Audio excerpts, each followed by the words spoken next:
Hi everyone, I am making a quick video showing how I do a quick interpretation of an I-cord binding. I am showing this from my work perspective. Please forgive my dog's panting. He is a bit warm today and is, I don't know what he's up to. So we're going to take our yarn, and I'm actually starting kind of on the second process of this so I could not have to work all the way across and edit the video.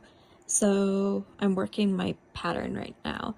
So I started this row by knitting the 2 stitches of my I-cord, and then I continued my pattern.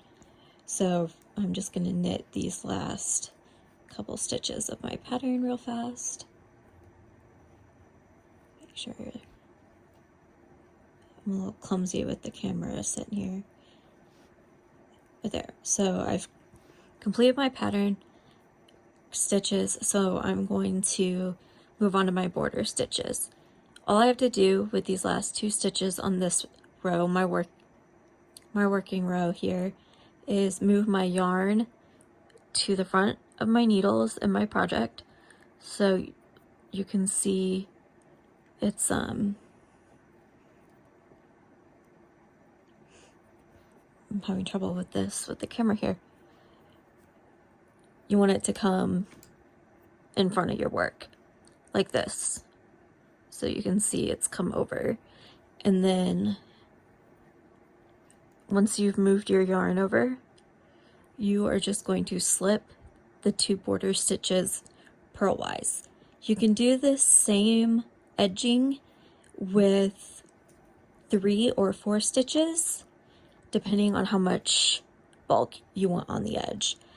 This is a pretty thin project, it's a shawl, so I went with 2.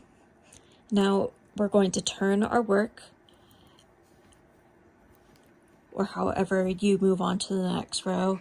Some people reverse knit with, or ambidextrously knit. I am not that cool. So we've turned, and now we're on to the next row.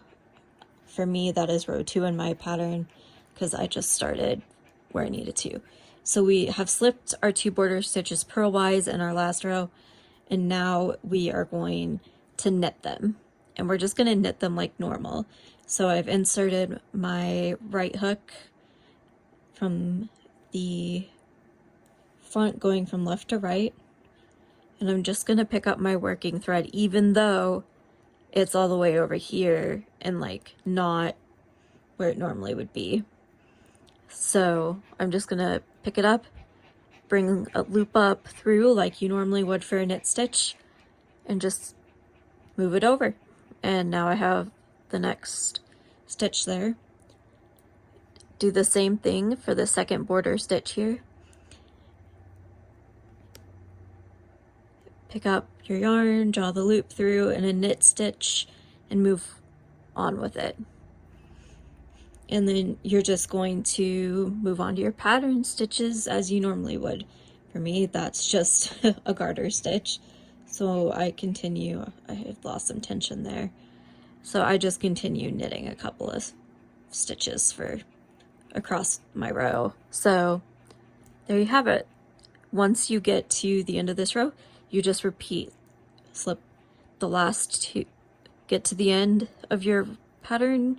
You're just going to then do the same thing again, where you move your yarn over, slip the last 2 purl-wise, flip your work, knit 2, and continue.